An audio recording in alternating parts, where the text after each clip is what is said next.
এখন nursing home না এখন বেশ্যালয় খুলব লাগে হাতে হাতে ইয়াতে নার্সিং হোম বাদ দিব লাগে কোনো ট্রিটমেন্ট নহল কেবল ডেড বডি রাখছে রাখি 20 দিনে উলিয়াই দিছে ইয়াতে নার্সিং হোম বাদ দি মোৰ হিচাপত বেশ্যালয় খোলো কাৰণে বেছি পইচা পাব কাৰণ এন্দৰ পেচেণ্টটোত কৰি এন্দৰ পইচাৰ ওপৰত বেছি লোভ আছে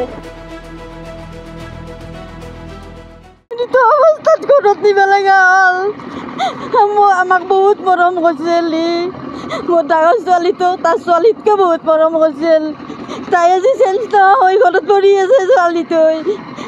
তাৰ তাৰ নাম মামন শৰ্মা ছোৱালী এটা আছে 9 বছৰ বয়স তাইও কান্দি আছে দেউতা দেউতা বুলি তাই মাতি আছে আমি কিন্তু তাইক মিছা কৈ আছোঁ যে আমি তাক গুৱাহাটীক নি আছোঁ তাৰ অৱস্থা সিমান ভাল নহয় আমি গুৱাহাটীক নি আছোঁ তাই কান্দি আছে গোটেইকেইটা চলি কান্দি আছে তাৰ কাৰণে তাইও পক্ষে আহি ঘৰত যাব লাগে আৰু আজি আমি তাক কি হিচাপে লৈ যাম সেইটো অৱশ্যে সেইটো কি হ'ল আমাৰ আজি কি হ'ল ইয়াকে আনিব বহুতে বাধা দিছিল কিন্তু কাৰো কথা নুশুনি আজি আমি ইয়াতে আনিছোঁ এতিয়া কি কৰিম কি নকৰিম আমি ঘৰত যাই মা কান্দি আছে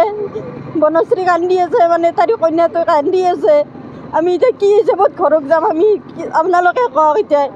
এখন নাৰ্ছিং হোম না এখন বেশ্যালয় খুলিব লাগে হাতে হাতে ইয়াতে নাৰ্ছিং হোম বাদ দিব লাগে আৰু আজি 6 মাহ আগত আমাৰ আলহীৰ মানুহ এটা মাৰি পেলাইছে ইয়াতে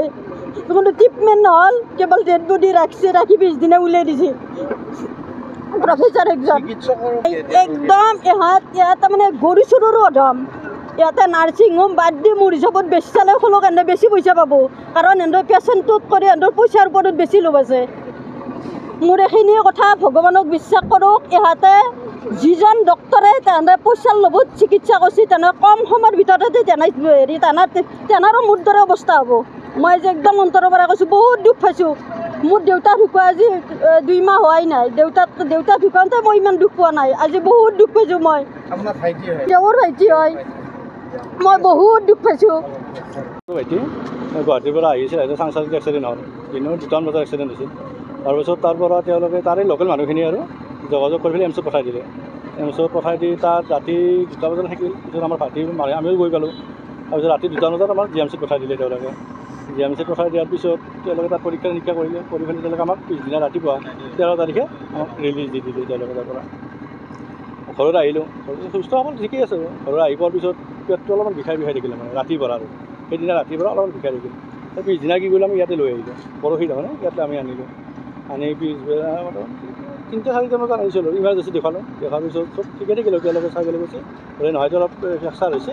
গতিকে এইটো টেনশ্যন নাই আপোনাৰ হ'লে ঘৰত লৈ যাব পাৰে আৰু এইটো বিষটোতে থাকিব এমাহমান থাকিব আৰু তাৰপিছত কমি যাব এনেকৈ আমি লৈ ঘৰত গুচি গ'লোঁ ঘৰত যাই ৰাতিটো বিষটো অলপ বেছি হ'ল আৰু পিছদিনা ৰাতিটো আৰু অলপ বেছি হৈ গ'ল হোৱাৰ লগে আমি আৰু ইয়াতে লৈ আহিলোঁ আনি মেলি ইয়াতে 12টা বজাত আমি এডমিট কৰিলোঁ দিনত যোৱাকালি এইটো কথা তাৰপিছত তেওঁলোকে পৰীক্ষাখিনি কৰিলে পৰীক্ষা কৰি অলপ বিষটো আছিল বেছি বিষাই আছিল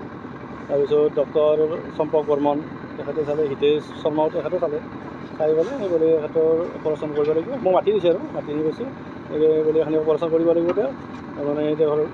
নাড়ী এডাল ফাটি যাব বুলি কৈছে এনেকৈ আৰু মোক এমাউণ্টটো ক'লে বোলে এখানি এমাউণ্ট দিলোঁ মই আমি অপাৰেশ্যন ডেট কৰি দিম কিমান টকা এইটো তেওঁলোকে তাৰমানে এমাউণ্ট অপাৰেশ্যনৰ চাৰ্জটো কৈছে 70,000 আৰু মানে ICUত থাকিলে চাৰ্জটো এক্সট্ৰা যদি ICU দিব লাগে সেইটো কোৱা নাই এমাউণ্টটো আৰু এক্সট্ৰা এনেকৈ আৰু অপাৰেশ্যন হোৱাৰ পিছত মোক তেওঁ মাতি নি দেখাইছে আৰু কি অপাৰেশ্যন কৰিছে মোবাইলত ফটো লৈছে আৰু এনেকৈ দেখাই দিছে মোক অপাৰেশ্যন কৰাৰ আগৰ ফটো অপাৰেশ্যন কৰাৰ পিছত ফটো ঠিকে থাকিল চব তাৰপিছত তেওঁলোকে কমপ্লিট হোৱাৰ পিছত ICUত লৈ গ'ল তাৰ পৰা 7টামান বজাত ICUত লৈ গ'ল তাৰমানে 6:40ত অপাৰেশ্যন কমপ্লিট হৈছে 3টা বজাত ষ্টাৰ্ট কৰিছিল তাৰপিছত ICUত লৈ গ'ল ICUত নি পেলাই তাত ৰাতি থাকিলোঁ ৰাতি আমি মেডিচিন যি লাগে আৰু তেওঁলোকে যেনেকৈ কৈ আছে সেইখিনি আমি ৰাতি দি আছোঁ দি থকাৰ পিছত তেওঁলোকে ৰাতিপুৱা 4:30 বজাত মোক মাতি পেলাই কৈছে বোলে হাৰ্টটো তেওঁৰ হেৰি হৈছে পাম্পিং কৰি আছে আৰু মই যেতিয়া যাওঁ আৰু তাৰপিছত আৰু এনেকুৱাই কিহৰ কাৰণে এতিয়া আমি ডক্টৰ এজনৰ তাত আছিলোঁ তেখেতৰ মতে ডক্টৰৰ আলোচনা কৰি তেখেতে কৈছে আমিতো যি চিকিৎসা কৰিছোঁ আমি ঠিকেই কৰিছোঁ তেখেতৰ মতে সেইটো আৰু কিন্তু এনাস্থেচিয়াটো শেষেই হোৱা নাই এনাস্থেচিয়া যিটো আমি দিছিল তেখেতে সেইটো শেষেই হোৱা নাই তাৰ ভিতৰতে মানুহজন মৃত্যু হৈ গ'ল নাম দীপেন কুমাৰ শৰ্মা আংগাৰদোৱাত চিকিৎসকৰ তেনেকৈ ক'ব লাগিব কি ক'ব নহ'লে কাৰণ জ্বৰ এনাস্থেচিয়াটো দিয়া শেষেই হোৱা নাই অপাৰেশ্যন হোৱাৰ ধৰক 4 ঘণ্টামান হৈছে আৰু তাৰপিছতে তেওঁৰ মৃত্যু হ'ল। আৰু আগতে এই হস্পিটেল এনেকুৱা আৰু বহুত জেগাত আছে এনেকুৱা, বহুত কেইজন সেনেকুৱা আছে। মোৰ আগতো আমাৰ ঘৰৰ মানুহ এজনে ইয়াতে ঢুকাইছিল ইয়াতে। মোৰ দুখটো স্বীকাৰ কৰি তেওঁলোকে খালি যাব তেওঁৰ ভাইটি ছোৱালী এজনী আছে, তেওঁ দ্বিতীয়বাৰ এনেকুৱা ভৱিষ্যত সেনেকুৱা নহয়, এনেকুৱাই আৰু আমাক ইয়াতো আনাৰ কাৰণে বহুতে মানা কৰিছিল ইয়াতে কিয় আনিছে বুলি। ইয়াতে এখন হস্পিটেল নেকি, ইয়াত কিয় আনিছে তোমালোকে, বেলেগত লৈ যাব লাগে, বহুতে আমাক মানা কৰিছিল। কিন্তু আমি আৰু ভগৱান যিটো ডক্টৰক আমি ভগৱান বুলি ভাবোঁ,